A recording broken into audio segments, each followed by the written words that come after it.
Father in heaven, once again, we thank you for Lord for your presence in this place, God. We acknowledge you here, Father. And we thank you, Lord, for the message for this night, Panginoon. At ang bawat isa po, Panginoon, ay naririto, nauuhaw, Panginoon. Naghahangad, O Diyos, ng kalayaan. Naghahangad, O Diyos, ng kaligtasan. Naghahangad, O Diyos, ng kapayapaan, Lord. Lord, di namin alam kung sino, Lord, ang pinagdaanan dito. Kung sino man, Panginoon, ang may kanyang dala-dala, Lord, na bigat sa kanyang buhay. Father God in heaven, we declare right now freedom in their lives. Lord Jesus, you love them so much. Thank you, God, for the cross. We are a child of God. Thank you, God, for the declaration that this place, Lord, once again, Ikaw, Lord, Panginoon, muli ang magpaparamdam, O Diyos. Ikaw, Panginoon, muli magpapalakas, O Diyos, magbibigay ng bagong pag-asa, O Diyos. Salamat, Panginoon. Ikaw ang papurihan sa gabing ito. Ikaw ang mangusap sa puso ng bawat isa, Panginoon. Salamat sa pagkakataong ito, Diyos, ng iyong alagad, O Diyos, ay iyong pinadala, Panginoon. Salamat, O Diyos. In this name we pray. Amen. Pwede po tayong umupo. At na-bless po ba tayo sa ating mga kantahin sa gabing ito? Amen. Teka, bubuksan ko muna yung Biblia ko kasi nakasara. And for this night, sa gabing ito, kapatid, buksan po natin ang ating mga Biblia sa libro ni Juan. Book of John, chapter 8, verse 32. Ayan, buksan natin ang ating Biblia. Nasaan na ba yun? Ito. Alright. Ati pala.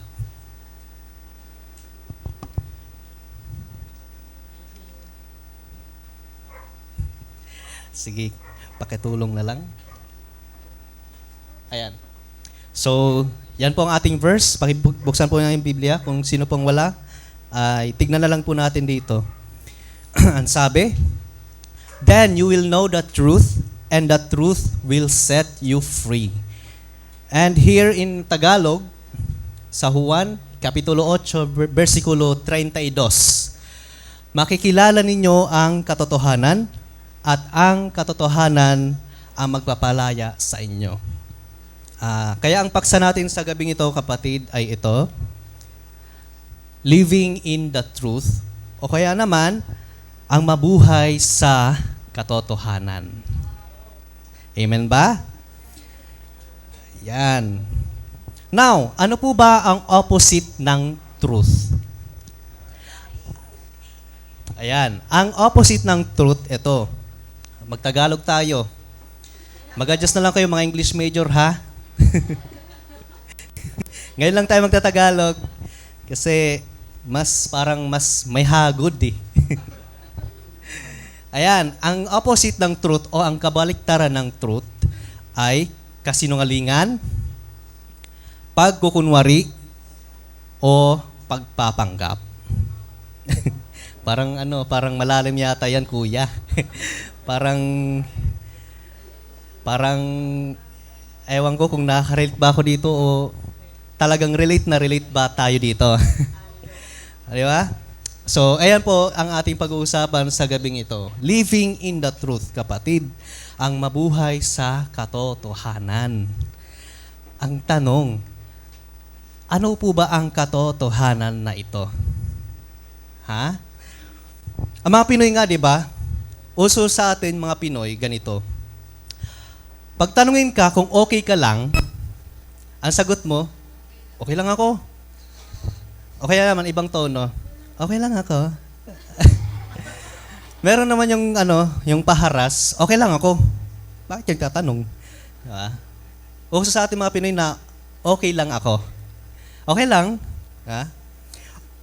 Tapos, kung nagugutom ka, pag tinanong ka nga kung nagugutom ka na, gusto mo kumain? Tara. Hindi, busog pa ako. Busog pa ako eh. Pero ang totoo, gutom na yan. Malamang, wala pang pananghalian yan. Di ba? Kunwari, busog eh. Ito, may patunayan. Mapatunay. Malaking tiyang ko. Yun yung uso sa atin eh. Parang naging ano na siya, naging gamit or gamit na eh. Yung bang okay lang ako, pag tinanong ka kung kumain ka na, naiya ka pa. Kaya pinatatakpan natin kung ano yung totoo. Nasa totoo lang, gutom ka na. Di ba? Uso sa ating mga Pinoy yan. Pansin nyo ba? Pero dito sa church, I think hindi eh. Bakit? Di ba? Tanungin mo nga kung kumain ka na. Kanina pa ako naghihintay na itanong mo yan eh. Di ba? Kahit hindi mo na itanong, hinihintay na lang niya itanong mo. Saan tayo, kuya? Kanina pa hinihintay eh. Yung mga cell group, di ba, ganun? Yung tipong hinihintay natin kung ano yung inanda ni ate or ni kuya na snack. Mukhang nagugutom na ako, te. Hindi na kailang itanong eh. Nakikita naman, di ba? Yun tayo mga Pinoy. Minsan, pinagtatakpan natin kung ano ang totoo kasi nahihiya tayo.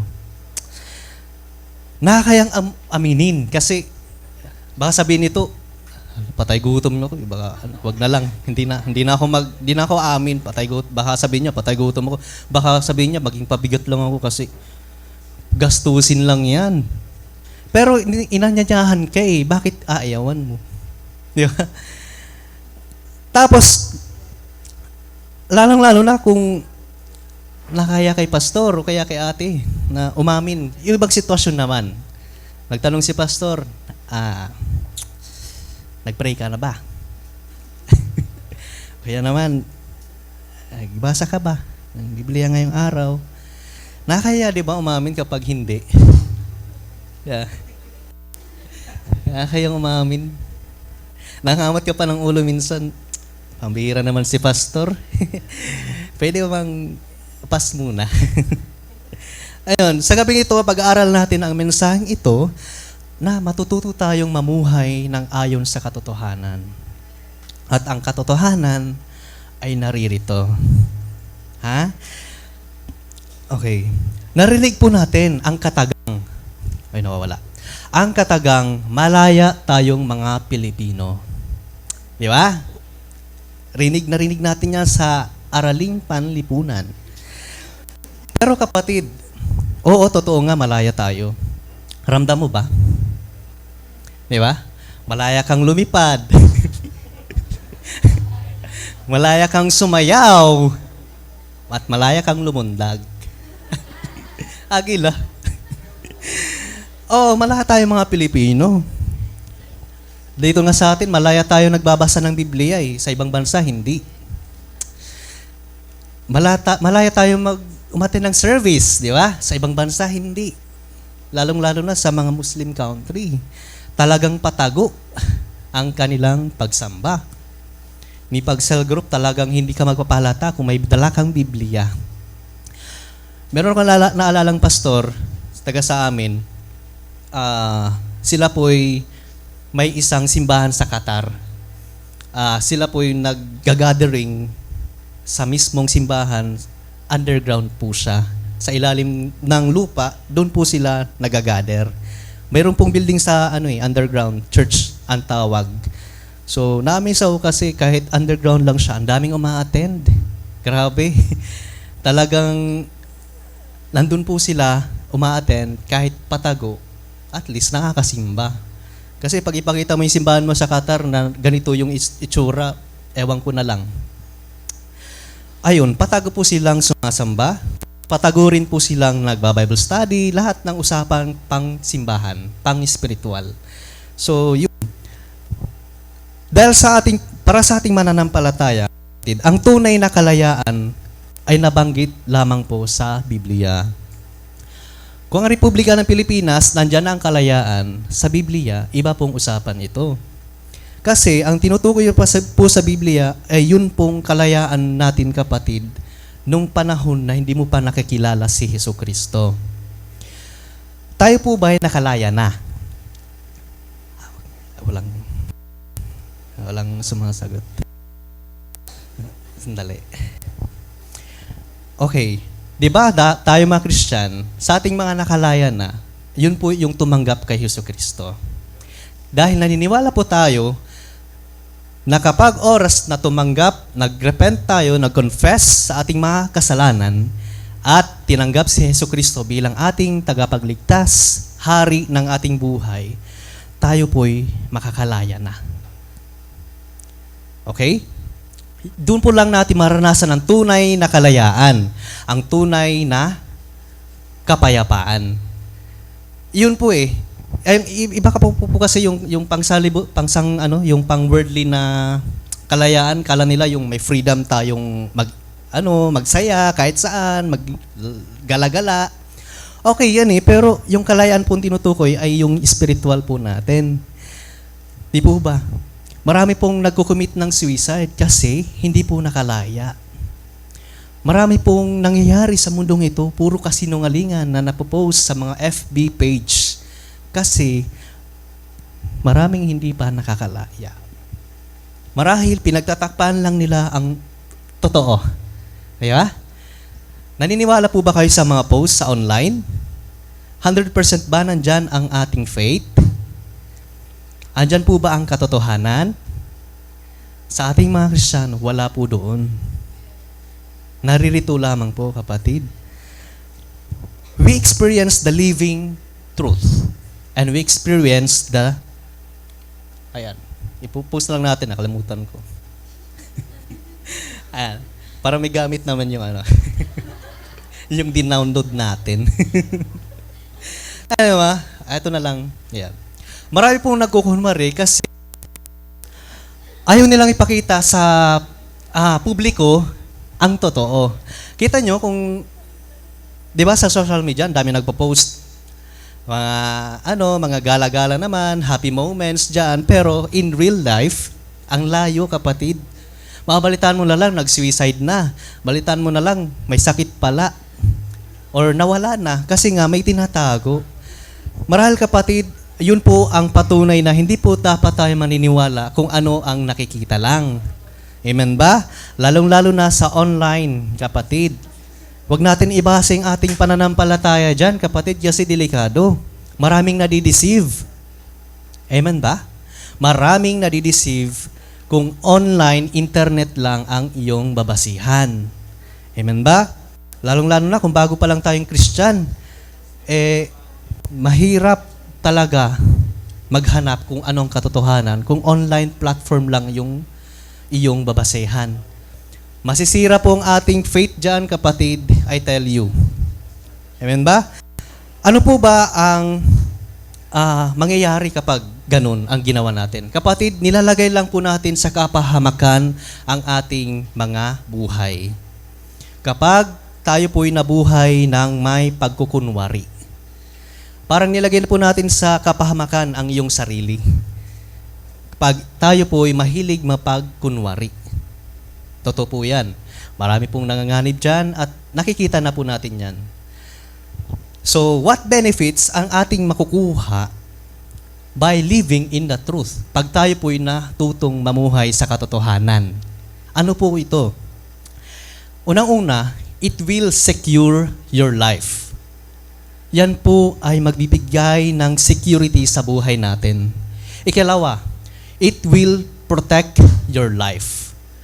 Iingatan yan kanyan, kapatid. Hindi kanyan ipapahamak pag tayo po'y natutong mabuhay sa katotohanan. Iingat-ingatan kanyan. Ikatlo, it will lead you to the right path. Ba't maingay? May respond yun Ayan. It will lead you to the right path. Igaguide ka niya sa tamang daan. Ilalagay ka niya kung ano ang dapat mong paroonan kapag natuto po tayong mamuhay ng may katotohanan. At ang katotohanan lamang po, kapatid, ay si Jesus Christ. Amen ba?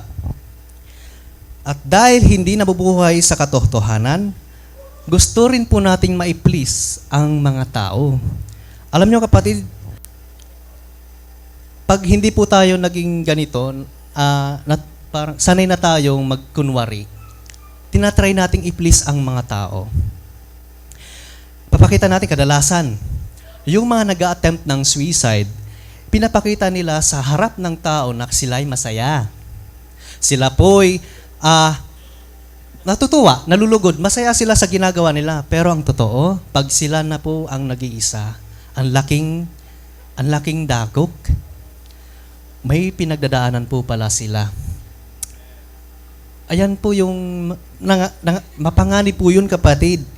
Sa mga may karamdaman, minsan may mga parents tayo na hindi nila pinapaalam na masakit na pala sila.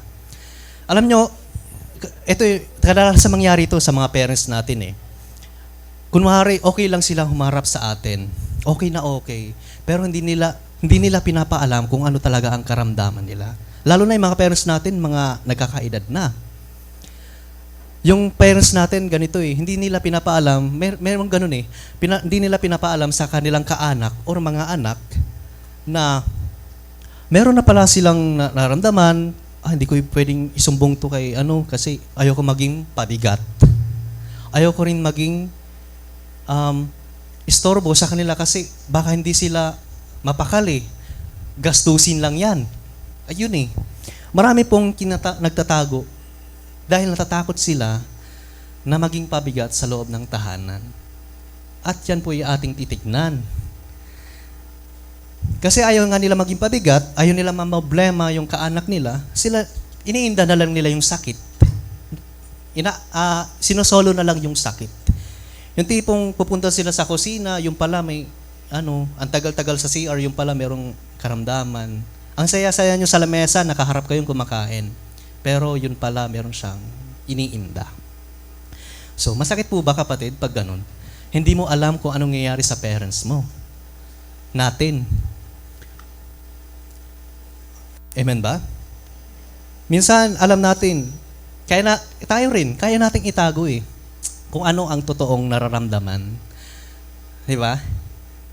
Naranasan nyo bang itago yung sakit nyo? O kahit anong naranasan nyo, yung masakit ba? Tapos di nyo gustong ipaalam sa iba kasi natatakot kayo na baka maging problema ka lang sa kanila. Naranasan nyo ba yun? Magtago ka ng sakit na walang ni isa nakakaalam. Ako naranasan ko na yan eh. Nung time na na-aksidente ako, hindi ko pinaalam sa parents ko na ako pala'y na-aksidente. Yung time, di ba, naalala nyo, alam nyo yun, yung sa Yabong. Hindi ko chinat si Papa, ako lang naman isa sa bahay. Minsan kasi si Papa pumupunta dito eh. Hindi na nagpapaalam yan kung darating yan. Yung time na aksidente ako, hindi ako pumasok sa trabaho. Iniinda ko yung sakit eh. Nasa bahay ako, nakahiga, nakahilata, papahinga. Hindi ako nakakalakad, mahirap makagalaw, masakit yung katawan ko. Hindi ko chinat si Papa. May time na dumating siya, hindi ko alam na, dumating si Papa, patay. Dumating si Papa sa bahay. Tapos, ako naman, kunwaring nagpe-prepare naman ng papasok sa trabaho, pero kahit hindi naman. Oo, naranasan ko yun, totoo yun. Yung tipong okay ka lang, kilos na okay ka lang na kung anong utos niya, susundin mo naman, kilos na parang walang sakit Ayun. Pero nung time na parang nag-usap na kami, yung gusto kong sabihin pero natatakot ako. Natatakot na mapagalitan. Totoo yun kapatid, naamin ko. Ayun eh. In time na ipiprepare na ako, umagang umaga, papasok sa trabaho. Papasok ng trabaho si Bogoy. Hindi talaga papasok kasi di ko pa kaya eh. Hindi ko nga na ibubaluktot yung tuhod ko kasi yung pantalon, yung tipong yung pantalon mo talagang sasagi sa sugat, ang sakit. Kaya ayoko muna. Kaya papakita ko na kaya ko. Pero kapatid, hindi ko nakayanan. Yung umabot sa time na nakita niya na bakit hindi ko na ititiklop yung tuhod ko. Oo. Ayun, nagduda na siya. Sabi niya, Mike, ano yung mo? Bakit mo parang may parang sugat ka? Pero nakapantalon ako. May pilay ka? Wala pa. Wala. Ano lang to? Nadapa. Nadapa lang sa kalsada. Ayun, hindi ko nakatiis. Parang nagigilty ako eh. Sinabi ko na lang ang totoo. Pa, ganito kasi. Bumabiyahe ako ng Patacloban. Travel ko sana nung time na yun. Nabidala akong mga documents, dala-dala ko yung... sa trabaho kasi yun eh, sa trabaho. Papunta akong Tacloban. Nagmotor lang ako. Yung time na yun is na bagong vaccine pa lang ako. Kumaga, kahapon, nagpa-vaccine ako, naranasan ko yung sakit, umaga. Kasi yung tipong babiyahe ka pa pala, naranasan mo yung tipong second dose ko ng AstraZeneca ba yun? Oo, second dose ko. Yung AstraZeneca nakakalagnat, nanghina yung katawan ko, wala sa kondisyon. Pinilit kong magbiyahe. Yun. Hindi ko na malayan na nasa Yabong Hospital na pala ako. Hindi ko na malayan ha. Walang alam. Nagbabiyahe lang naman ako noon. Parang okay yung katawan ko. Kayang-kaya ko. Feeling ko kaya ko eh. Feeling lang naman. Ayun, di ko alam na nandun pala ako sa Yabong na. Ang travel ko Tacloban, Yabong lang palang napuntahan. Ayun, inamin ko kay Papa. Kasi Papa nakinig naman. Kahit, oo, alam kong magagalit siya. Tinanggap ko na lang kasi totoo naman, di ba? Totoo eh. Kasi naman itago ko na gawin ko na parang kaya ko na hindi naman talaga, pinakita ko ng ito, may sugat ako. Yung araw na yun, inamin ko na lang talaga. Wala akong choice. Yun ba yung feeling na kapatid na tinatago mo yung nararamdaman mo, pero tinatry mong pagtakpan kahit may alam na kung sino. Pero ang Diyos alam eh. Bakit hindi mo sasabihin ang bagay na dapat mong sabihin kung kailangan mo ng tulong? Kapatid, hindi lahat ng problema kailangan mong suluhin. Kailangan mong sabihin yan. Huwag mong kimkimin yan. Kasi pag naipon daw yan po'y magdudulot ng ating panganib. Lalong-lalo na sa mga anxieties, sa worries na nakakaranas dyan. Amen ba? Sabihin mo yan, kapatid. Ibuksan mo. Tayo mga kapatiran nito, willing naman makinig, tumulong. Kaya nga, nabuo ang church para pag-isahin, di ba? Pamilya po ito. Ayun. Kaya, yun po yung mga halimbawa na marahil malalagay tayo sa panganib kapag tayo po'y nagsolo. Amen ba? Isa ring halimbawa, kunwari may nagustuhan ka, mag-example lang naman tayo eh. Sa class mo sa school, alam mo na hindi ka capable manglibre ng, kaibigan, sabihin na lang natin. Class mo sa school ha, tapos, hindi ka pa capable, alam mo hindi mo pa kaya. Yung baon mo, hinihingi mo lang kay mama, tapos, ang ipapanlibre mo lang pala sa iyong crush. Sa iyong niligawan. Sa mga estudyante po dito, ipakitaas lang ang kamay. Diba? Sa feeling estudyante, pakitaas din ang kamay. Feeling estudyante, ang dami pa rin ha. Mga sinungaling kayo. Joke lang ha. Ayun, pinilit mo ang gusto mo. Kahit alam mo na bawal, na bawal. Ayaw ng parents mo na magkauyab ka kasi estudyante ka pa lang. Ayaw rin naman sa group leader mo na mag-uyab ka na kasi estudyante ka pa nga eh. Di ba? Di ba yun pong rule natin sa church? Di ba?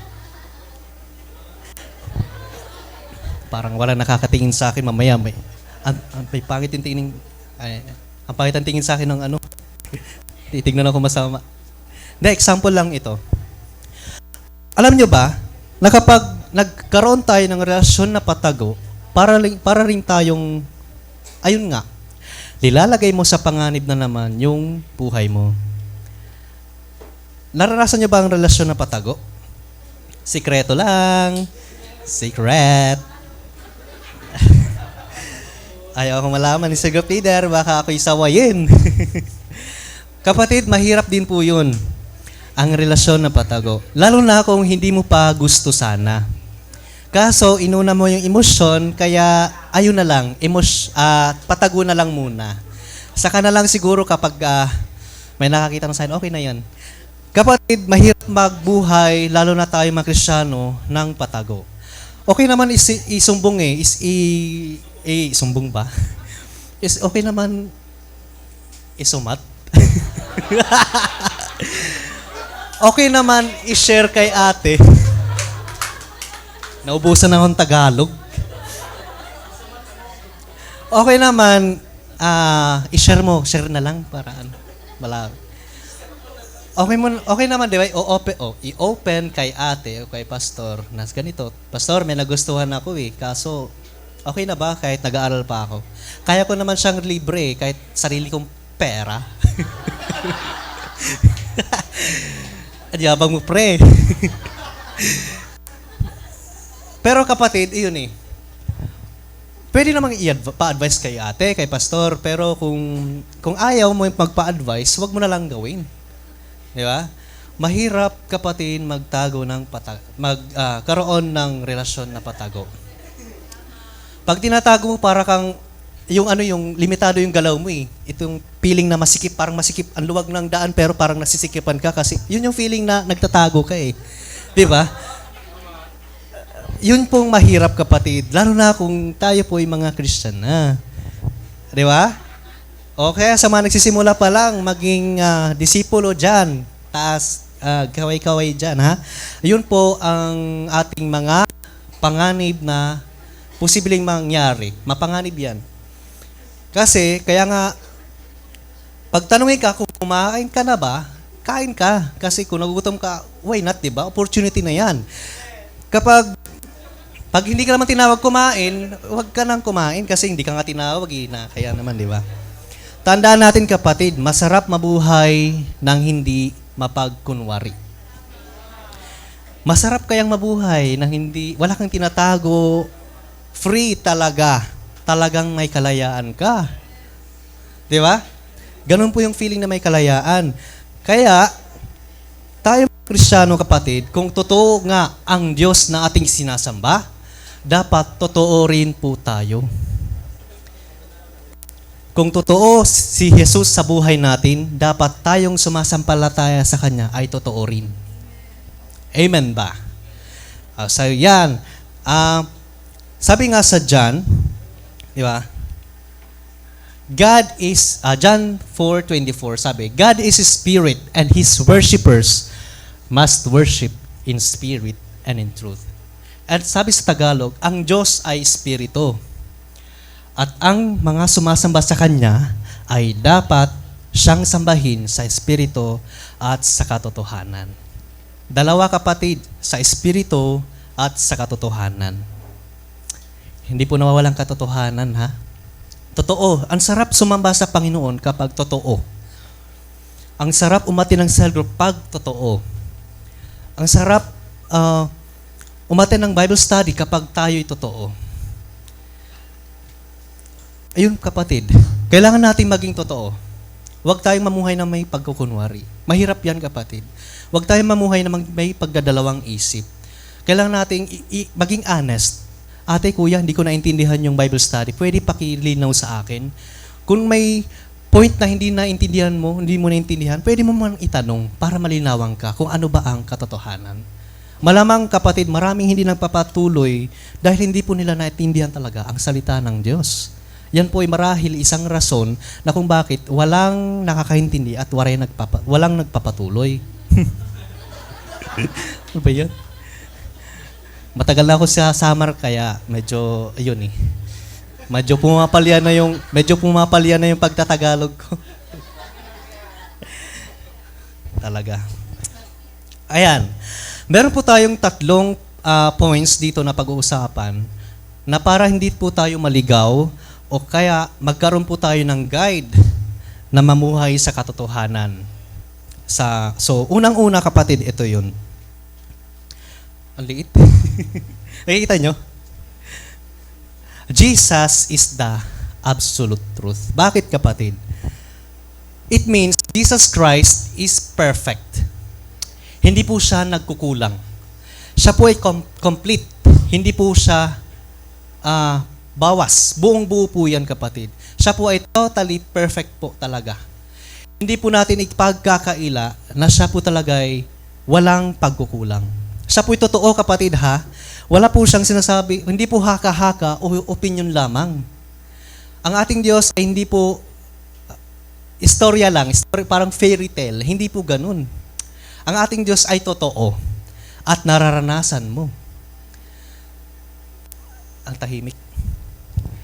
He is our provider. Jesus is our provider. Naranasan mo na ba? Oh. He is absolute truth. Totoo po siya. Siya po ay ating healer. Naranasan mo na ba? That's an absolute truth. Siya po ay ating provider. Nasabi ko na ba? Titingnan ko lang kung may nakikinig. Siya po ay ating redeemer.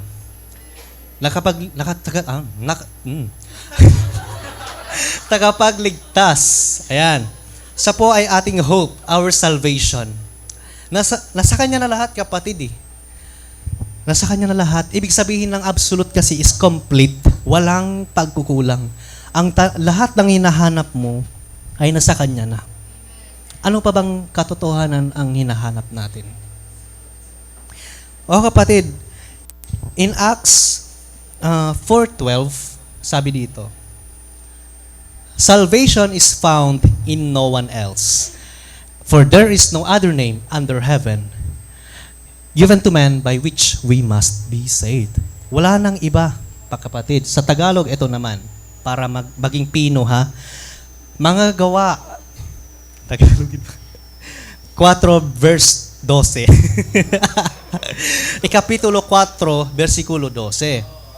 Ayan. Joke lang, joke. Sa Kanya lamang matatagpuan ang kaligtasan, sapagkat walang ibang pangalan sa buong daigdig na ibinigay ng Diyos sa mga tao upang tayo ay maligtas. Klarong-klaro ba sa Tagalog? 'Di ba? Napakalinaw, kapatid, oh. Wala nang ibang pangalan sa silong ng langit na binigay sa sangkalupaan ang kaligtasan. Wala nang ibang pangalan dito sa silong ng langit. Tayo po'y nasa silong ng langit, kapatid.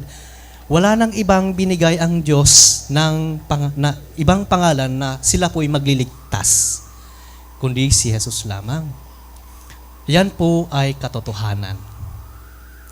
Alam nyo, ang daming nabuong relihiyon ngayon. Ang daming nabubuong relihiyon. Meron namang relihiyon na sabi, dito kayo sa simbahan namin kasi dito kayo maliligtas. Dito kayo. Ang ganang simbahan namin, dito kayo maliligtas. Be aware of that, kapatid. Basi, pag kayo'y nakarinig ng ganun, basahin nyo ito.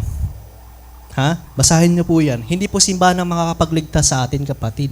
Makakapagligtas po sa atin, walang ibang pangalan kundi si Jesus. Napakalinaw, di ba? Ito pa, ang daming totoo nga nangyari, di ba? Ang daming Kristo. Iba't ibang nasyon, merong mga Kristo. May Kristo ng Pinas, Kristo ng Amerika, meron namang India, ang dami. Totoo ba ang Bible na sabi niya sa last days maraming magpapanggap na sila'y Kristo? Be aware of that also. Maraming magkukunwari na sila po ay Diyos o anak ng Diyos na pinadala. Huwag po tayong maniniwala doon. I firmly say na hindi po yan totoo. Sad to say, kapatid, marami pa rin sumusunod. Bakit kaya? Diba? Ang dami pa rin nilang followers. Baka may naligaw dito na followers nun. Ayan, may Kristo ng Pinas, ang dami, iba-iba. Di ba? Di mo alam kung saan ka talaga papanig. Ang dami. Ang daming mga paniniwala, pati ba naman imahe. Oo, that's true. Diba? Kitang-kita naman eh. Ang daming mga nakatuon sa imahe ang kanilang pananampalataya, which is not true. Wala silang basihan sa salita ng Diyos. Wala silang basihan dito. Saan po natin nakita na ganun ang ating pagsamba? Klarong-klaro, napakaliwanag po sa Acts 4 verse 12. Wala nang ibang pangalan sa silong ng langit ang makakapagligtas. Nagkakaintindihan po tayo. Parang di nyo ba tatanungin kung nagugutom na ako? Ayan. But the Bible said, it was clear talaga, di ba? Ang dami talagang relihiyong nabuo, pero ang ating Biblia ay totoo. Jesus is the only one true God. Yan po ay nagpapatunay na ang Diyos natin ay isa lamang. Wala nang iba. Meron mga sa social media, ang daming sumusunod na followers sa mga famous na mga artista, famous na mga band, famous na mga kung ano pa man ito, na mga vlogger or ano. Wag po tayong tawag nito, wag po tayong magpapadaya na doon na lang po nakatunan ng ating mga oras o ang ating kasi ang daming daming nadideceive eh. Porke ba maganda siya or gwapo, i-follow mo siya, nahanga ka sa kanya, ang galing niya kumanta. Mag-ingat po tayo doon, kapatid. Isa rin yan sa posible nating ikakapanganib. Huwag po nating i-base ang lahat ng ating pananampalataya sa online lamang na picture na nakita mo, sa videos na nakita mo. Always consult sa katotohanan. Ito yun. Akala nila doon manatagpuan ang tunay na kalayaan. Kapatid, yung mga famous na mga artista, gusto rin po nila ng kalayaan. May nabalitaan na ba kayo na kinonfess nila na umaawit daw sila umaawit sila sa concert pero na-realize nila na may kulang. Sila rin pala, kapatid, kailangan din nila ng kalayaan. Ha? Sila rin pala, kapatid, kailangan nila ng kalayaan. Tapos, sinusundan natin sila, hinahanga natin. Kapatid, tao lang din po sila. Kailangan din nila ng kalayaan. Hindi po sila karapat-dapat nating okay lang humanga, pero huwag po natin silang gawing parang mas mataas sa ating Panginoon. Di ba? At marami pong nawawala dyan. Sabi nga sa John 14:6, ito na naman. Ayun. Nalagay ko ba yun? Hindi ko nailagay. Ayun. John 14:6, Jesus said, I am the way, the truth, and the life. No one comes to the Father except through me. In Tagalog ulit, sumagot si Jesus, ako ang daan, ang katotohanan, at ang buhay. Walang makakapunta sa Ama kundi sa papamagitan ko. Sabi ni Jesus. Walang ibang makakapunta sa Ama kundi sa papamagitan ni Jesus. Si Jesus ay ang buhay, ang ating katotohanan. Diba? Isa rin po yung nagpapatunay na ang ating Diyos na sinasamba ay perfect. Totoong totoo. Hindi po usap-usapan lamang. Hindi po haka-haka or opinion ng ibang tao. Hindi po teorya. Yan po ay katotohanan. Amen ba? Ikalawa, ito po. The Word of God is the final truth. Yan po ang pinakapinal. Alam nyo ba, sa korte, bago sila magsimula sa korte, di ba, may husgado. Ang kanilang kanang kamay ay nasa Biblia at manunumpa. Ayan, nandito po yung kamay. Ibig sabihin, simbolo po yun. Di ba, may nag-iimbestiga sila ng kaso. Yun po ay nagsisimbolo, ito po yung Biblia nandito, at nakataas po ang kanilang kamay sa mahusgado. Nagsisimbolo po yan na ang batas na meron ng Pilipinas ay nakabase sa batas kung anong meron ng Diyos. Yan po ay pumapailalim sa batas na meron ang ating republika. Dahil ang Diyos, ang salita ng Diyos, ang siyang pinal na maghuhusga. Ayun po ay katotohanan. So, God's word is the final truth. The final word. Yan po ay pinal, kapatid. Hindi po yan substitute. The Bible is the book of all books. Lahat ng libro na naitala, ang Bible talaga ang pinaka totoo. Hindi taong gumawa nito. Ito po ay galing sa Diyos. The perfect manual of man. Hindi po siya imperfect na manual. Nakikita niyo yung mga manual ng ng binili niyong mga items sa Shopee. Di ba, pag bumili ka ng appliances o kaya cellphone or anong in-order mo, kita mong manual. Minsan nga tinatapon na lang natin, hindi natin binabasa eh. Di ba? Tapos minsan yung may mga manual naman na hindi natin naintindihan kung ano ba talaga nakasulat. Minsan kasi in-check. Hindi natin naintindihan.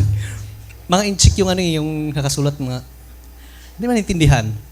Paano ko ba mapaganahin to kung hindi ko alam yung manual? The Bible is the perfect manual of man. Tayo pong lahat. Wala ni isa na hindi po nito kailangan. Lahat tayo kailangan nito. Manual po natin to, kapatid. Buhay po natin ito. Kaya nga po, kapatid, pag hindi po natin binabasa ang Biblia, para tayong nabubuhay na parang walang manual. Kaya ang daming napapanganib, di ba? Ang daming hindi nakakalaya kasi wala pong manual. Hindi natin alam panganahin talaga ang tunay na buhay. Paano ko ba paganahin ang buhay ko kung wala akong manual? Kapatid, merong ngang doktrina na nagsasabing, ang leader lang daw ng church ang pwedeng humawak ng Biblia. Ay, hindi po yan tama. Lahat po tayo ay biniyaan ng Biblia, ng salita ng Diyos, ay hindi lamang para sa mga leader. Tayo po ay kailangan nito. Beware of that, kapatid, na sila lang pwedeng humawak ng kanilang Biblia. Hindi po yun totoo. Ang mangyayari po, kapatid, is tinatago lang nila ang katotohanan. Hindi natin malalaman kung anong totoo. Kung sa kanilang Biblia, sa tingin ko, wala ka rin dito, kapatid, kasi wala kang Biblia na dala, hindi mo binabasa eh. Wala tayong basihan kung kung ano ang pinaniniwalaan natin. So, kapatid, mahirap po yun. The Bible is not just information. Hindi lang yan, impormasyon lang na babasahin natin na parang, okay. Okay, ganun pala yun, sabi dito. Next page. Okay. Hindi lang information. Hindi lang yan impormasyon, ha? Hindi lang po yan parang yung tawag nito, yung mga post dyan sa labas na kapag nagmumotor ka o nagdadrive ka, may mga signage dyan na dinaanan mo lang. Minsan nga hindi mo pinapansin. Di ba? Kaya nga minsan maraming nadidisgrasya kasi hindi na pinapansin yung signage. Hindi po impormasyon ang Biblia. Hindi po yan parang ordinaryong libro. Yan po ay supernatural book. Because this book is God-breathed. God-breathed. Pwede pang hininga ng katabi mo ay nakakamatay. Pwedeng hininga ng katabi mo talaga nakakamatay. Pero ang hininga ng Diyos, nakakabuhay. Amen ba? Ibig sabihin, ang salita po ng Diyos, yan ay buhay. Nakakabuhay po ito, kapatid. Nakakapagbigay ng buhay. This is the living truth. The living book. Your final word. Ay, nahulog na. Pasensya.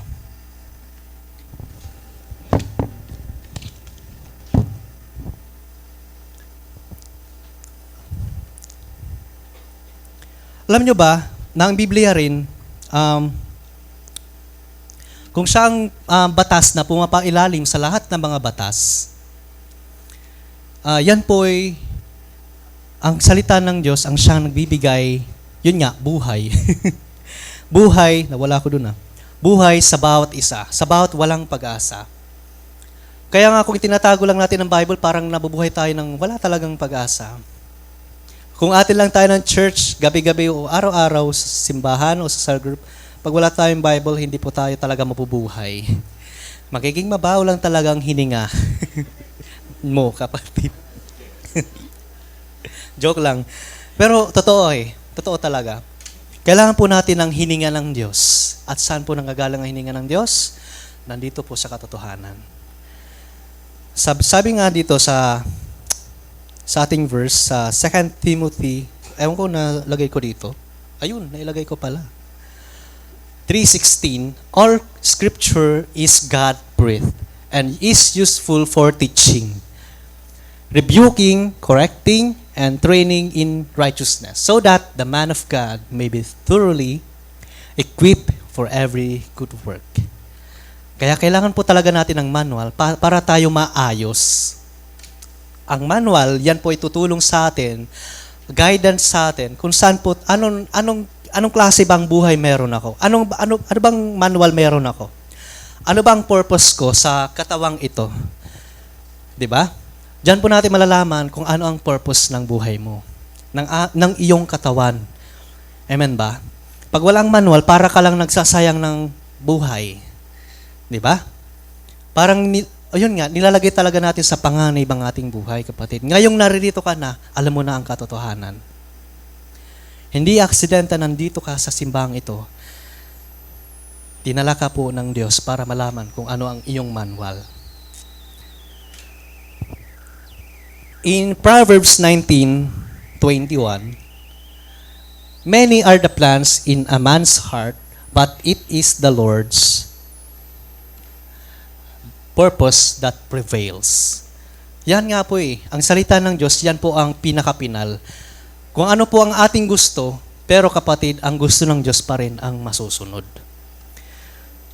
Napakarami po ang nawawala sa kanilang buhay na imbes na maayos, nasisira. Kasi kung gusto lang natin, yun lang gusto kasi natin Pero ikapapahamak pala natin.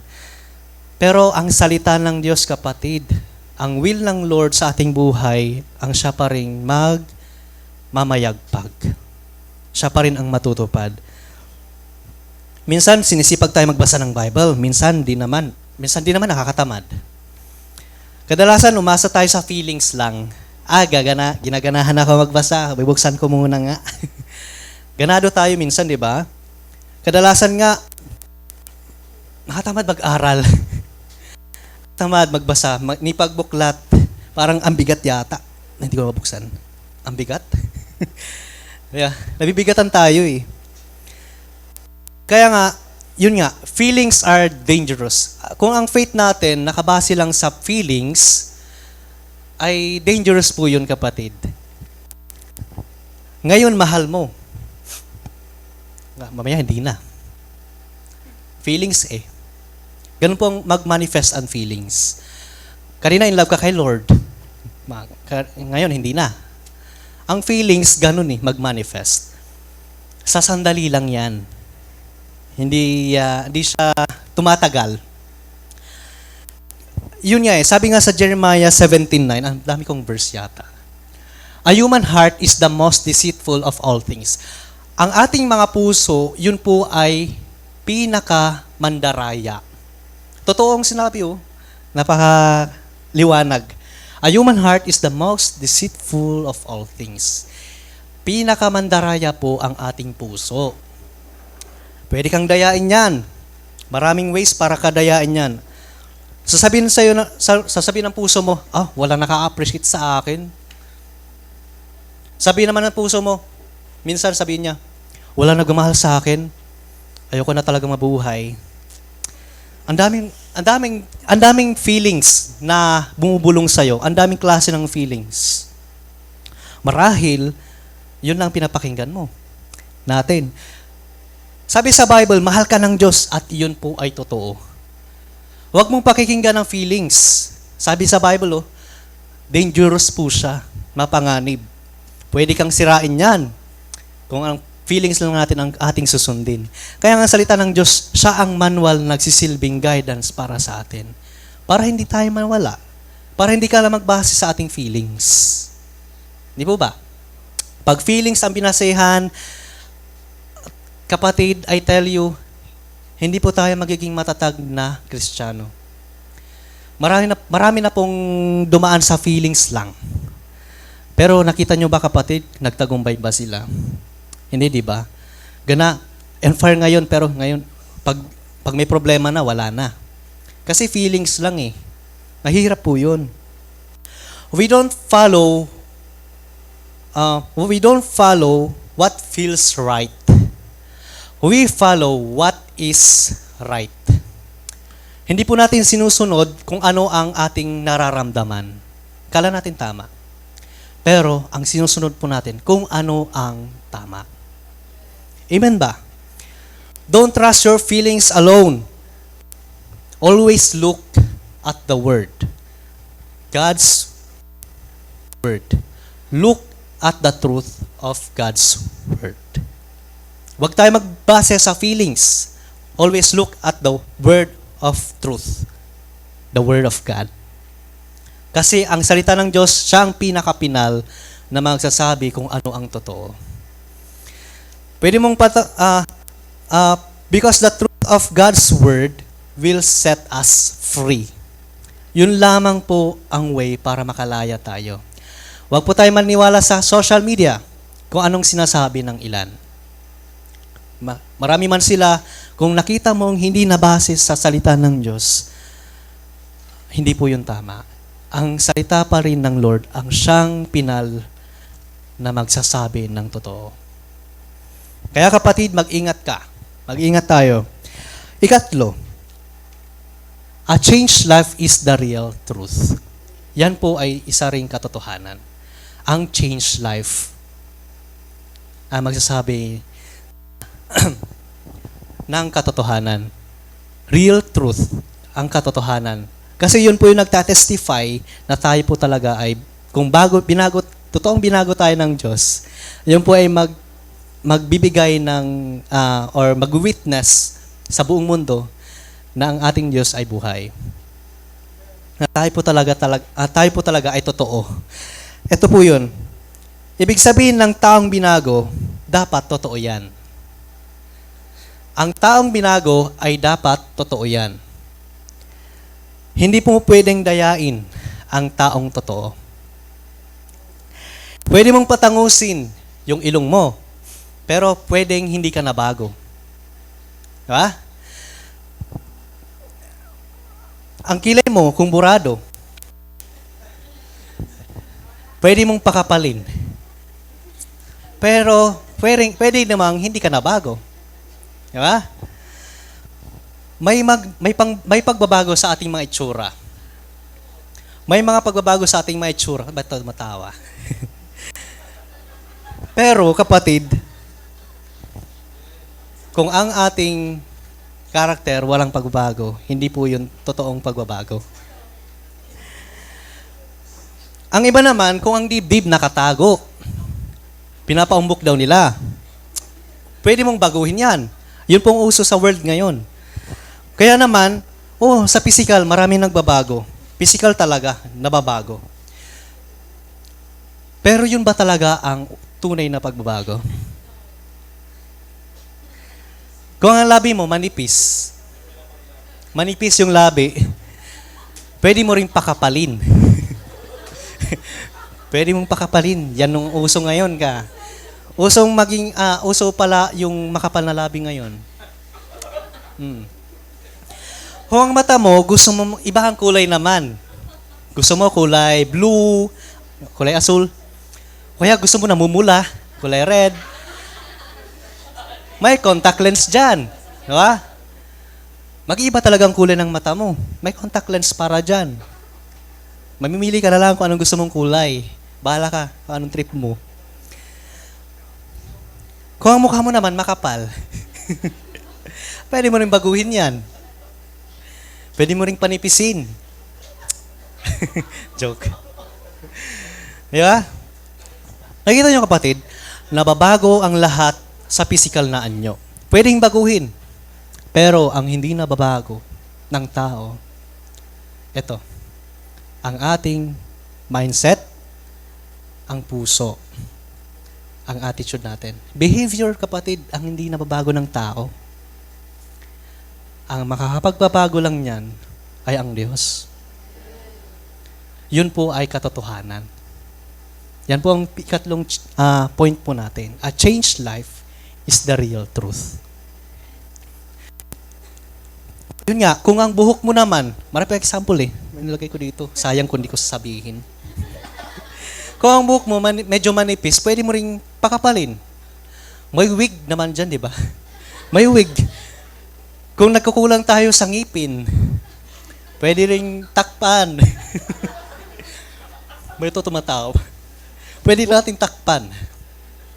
Postiso, nariyan. Ang gaganda, di ba? Ang ganda tignan. Kung at ngipin naman natin medyo hindi tuwid, problema, kompleto nga pero hindi tuwid, nakaganon yung iba. Iba nakaganon. Gusto mong ituwid yung ngipin mo, meron ding remedyo para dyan, para maging magandang tignan. Maayos. May brace. Ang daming brace. Meron nga dito na brace. Hindi sila nakakabigkas ng breath kasi nga may brace Joke lang patawa lang guys, para kasi pambihira naman Lahat na lang napapansin sabihin. Pero kapatid, yun totoo lahat nababago natin sa physical na anyo. Ang ganda tignan, di ba? Sobrang ganda. Pero pag uwi ng bahay, tanggal lahat.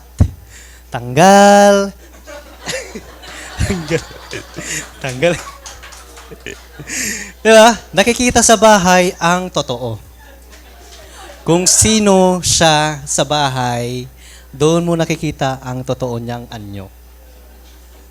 Diba? Physical, pwedeng baguhin talaga. Pero ang inside, kapatid, hindi po yan natin kayang baguhin. Ni isa, doktor, walang surgeon para dyan. Wala, kapatid. God is the only powerful one who can change our life. Our behavior, our attitude, no one can change that, only Jesus Christ. Ang daming magaganda sa pisikal, ang daming gwapo. Pero kung ang pangit naman ang ugali, yung karakter hindi excellent, hindi pasok sa standard ng Lord. Medyo fake yan, kapatid. Ang daming fake po, kapatid. Ang daming peke. Fake. So, a changed life only came from God. Basahin natin sa Ezekiel 36 verse 26, sabi dito, I will give you a new heart and put a new spirit in you. I will remove from you your heart of stone and give you a heart of flesh. May binigay pa ng Tagalog? Wala. Wala akong nilagay na Tagalog. So, ang Diyos ang nagbibigay ng ating bagong puso. I will give you a new heart. Bibigyan po tayo ng Diyos ng bagong puso at ang bagong espiritu. Alisin niya ang matigas na puso na meron tayo. Bibigyan niya tayo ng isang puso na galing sa Kanya. Kapatid, nagpapatunay ang Biblia na ang Diyos lamang ang may kayang bumago sa atin. Hindi ka kayang baguhin ng girlfriend mo. Hindi ka kaya baguhin ng boyfriend mo, ng asawa mo. Hindi. Classmates mo or pastor or cell group leader mo, hindi ka kayang baguhin. Iisa lang ang sinabi sa Biblia ang kayang magbago ng attitude ng isang tao. At yan po ay katotohanan. So, a changed life came from God. Kang magbago, 1 week, hindi ka manigarilyo. Pero maadik ka pa rin sa paninigarilyo. 1 week lang Pwedeng bumalik, di ba? Anytime. O kaya naman, pwede ka rin namang magbago 1 week din or 1 month, sabihin natin ilang months lang sa pag-iinom. Pero, ilang months lang, babalik ka na naman ulit. Pwedeng nagbago, pero kapatid, kung ang pagbabago hanggang doon lang, may hangganan, hindi po yun ang tunay na pagbabago. Tama ba?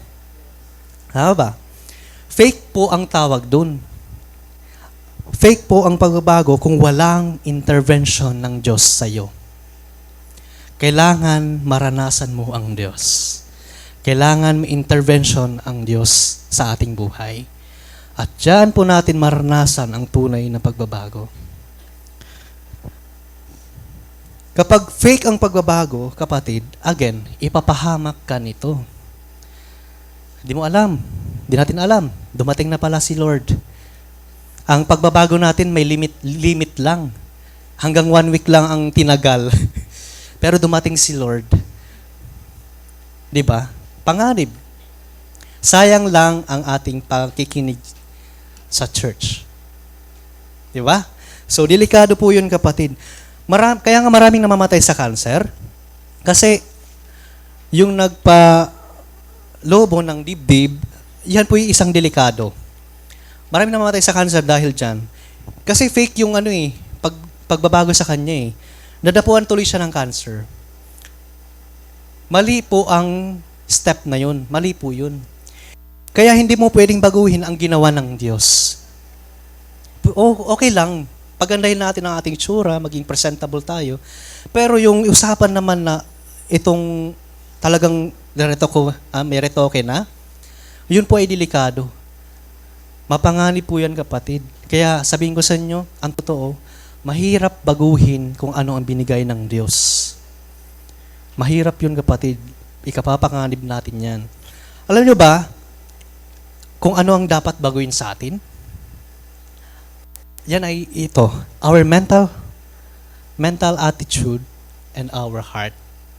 Ang puso, kapatid. Yan po ang kailangang mabago. Hindi po natin kailangang baguhin lahat ng physical na anyo natin. Kailangan muna natin baguhin ito lang. Ang ating pag-iisip at ang ating puso.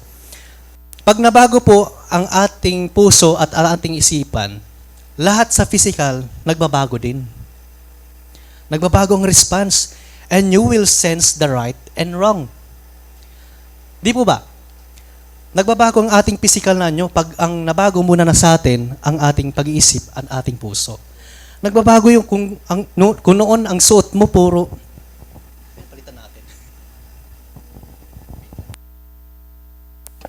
sound. Ang ganda.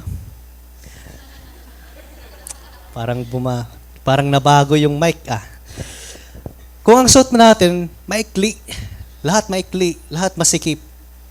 Nagtitipid tayo ng damit. Ang mahal ng damit mo pero matipid.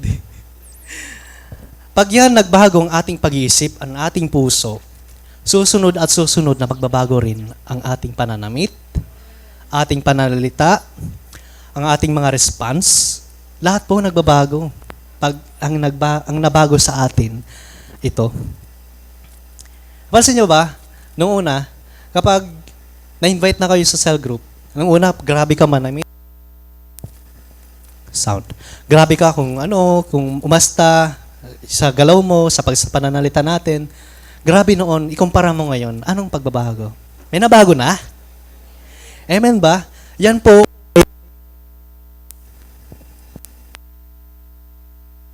sound. Ayan, may pagbabago, kapatid. Pag nabago muna ito. Lord, change my heart. Lord, change my mindset, my attitude. Pag nabago ang pag-iisip natin, nababago ang lahat ng responses. Nagiging maganda ang iyong paningin. Kung ang unang iyong response sa kaaway mo, parang ang sama talaga, ang sama. Pero kasi nabago, iba na rin yung response mo. Kahit magkasalubong kayo, mag-usap kayo, okay lang. 'Di ba? Okay lang kasi nabago eh. May nangyari sa loob. Okay lang namang walang mangyari sa labas, basta ang loob ayos na ayos. Yan naman ang gusto ng Diyos, 'di ba, sa atin. Kaya nga, kapatid, ang mas presentableng tignan na isang Kristiyano ay yung nabago ito, yung panloob. Huwag tayong mani-deceive kung ano itsura niya. Ano itsura niya? Tingnan muna natin kung ano ang panloob. Tunay nga ba siyang nabago na ng Diyos? Di po ba? Amen? So, yan po ay ang katotohanan. The real life, a changed life is the real truth. Dapat nakikita po sa atin yan, kapatid. Kaya nga sabi sa nabasa natin, I will give you a new heart and put a new spirit in you. Si Lord lamang ang may kayang bumago ng pag-iisip at ang ating puso. Lahat ng behavior, anong klaseng behavior pa yan? Drug addict pa yan. Pag na-touch ng Panginoon ang kanyang puso, immediately nagbabago yan. Walang imposible kay Lord. Pag yan hinipo ng Diyos ang iyong puso, ang puso na yan, tignan niyo yung binasa dito, I will remove from your heart as of stone. Ibig sabihin matigas. Kahit gaano pa katigas, wala. Hindi yan papalag kay Lord. Talagang susunod yan. Amen ba? Kaya nga sabi sa manabasa natin, yan po ay katotohanan. Sa tatlong pinanggit po natin, Jesus is the real truth. Kalawa, the Word of God is the final truth. Katlo, a changed life is the real truth. Yan pong tatlong katotohanan ay makakatulong sa atin para tayo magkaroon ng guidance. Kung sa nakikita natin ng sarili natin na talagang hindi po tayo nakakalaya pa, kapatid, ang Diyos ang siyang nagpapalaya. Pinapalaya niya tayo, kapatid, sa tatlong katotohanan na ito. Naway, paghawakan natin, kapatid, wag mong bibitawan ang pinangako ng Diyos. The Lord said, malalaman ninyo ang katotohanan at ang katotohanan ang magpapalaya sa inyo. So, dapat nakikita po sa ating pagiging Kristiyano ang pagbabago. Hindi po tayo makaka-witness kung walang pruweba na tayo talaga'y nabago. Paano tayo makapag-share kung wala talagang pagbabago sa atin? Di ba? Yan po yung matinding witness or matinding mensahe sa galaw mo pa lang sa pananalita natin. Na nakikita na talaga ay talagang buhay si Jesus sa buhay niya. Hindi po ba? Hindi na babago kung anong estado ng buhay natin. Hindi po kayang baguhin kung anong mahirap ka man, mayaman. Walang estado ng buhay ang mga pagbabago sa atin. Hindi po yan din basehan. Pag oras na hinawakan ng Diyos ang iyong puso, mabago at mababago yan. Ang kailangan lang natin gawin ganito talagang maging magpakatotoo tayo kay Lord. Magpakatotoo tayo kay Lord. Diba? Yun po ang tunay na pinalaya. Maging totoo ka sa sarili mo. Hindi ko kaya. Hindi mo talaga kaya, kapatid, kung ikaw lang. Kung desire po natin ng pagbabago sa ating buhay, kung desire po natin ng change or ng kalayaan sa ating buhay, kailangan muna nating magpakatotoo. Wala tayong papatunayan. Lahat po tayo dito bagsak kung walang katotohanan. Kaya dapat, kapatid, tayo lalapit sa Panginoon ng may pagpapakatotoo. Aminin natin, kapatid, na hindi natin kaya. Wala ni isang kaya dito ang kaligtasan. Wala. Ang dapat lang naman natin gawin, ganito lumapit at magpakatotoo kay Lord. Pwede ba natin gawin yan ngayon? Sige nga, tayo po'y tumayo. Tayo po tayo. Kapatid, kung desire mo makalaya sa gabing ito, kung desire po nating magbago, unang-una po nating gawin ay magpakatotoo sa sarili mo. Huwag po tayo magpipretend. Kung matagal ka nang hindi nakakalaya, magpakatotoo tayo kay Lord.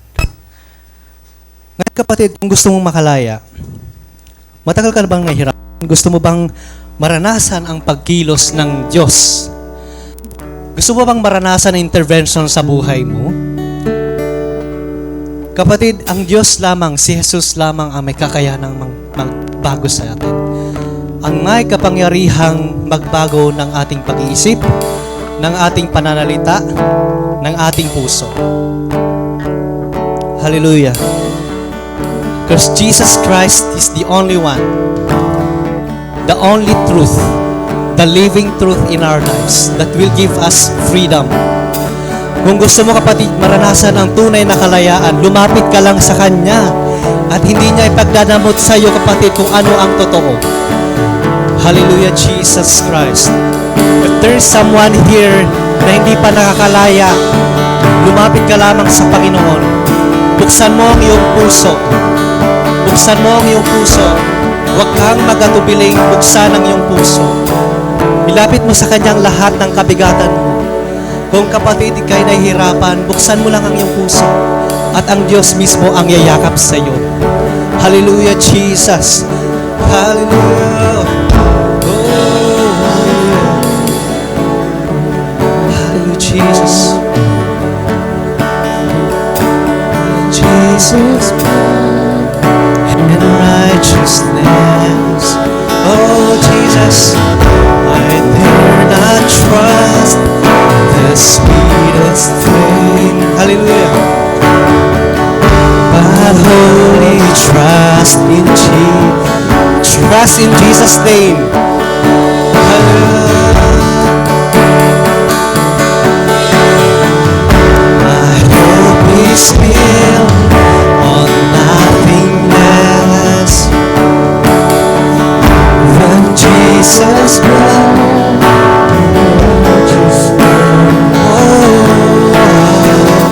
I dare not trust the sweetest thing,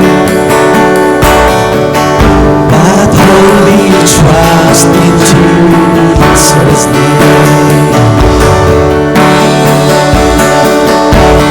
Christ alone, cornerstone. Let's sing. Being made strong in Savior's love.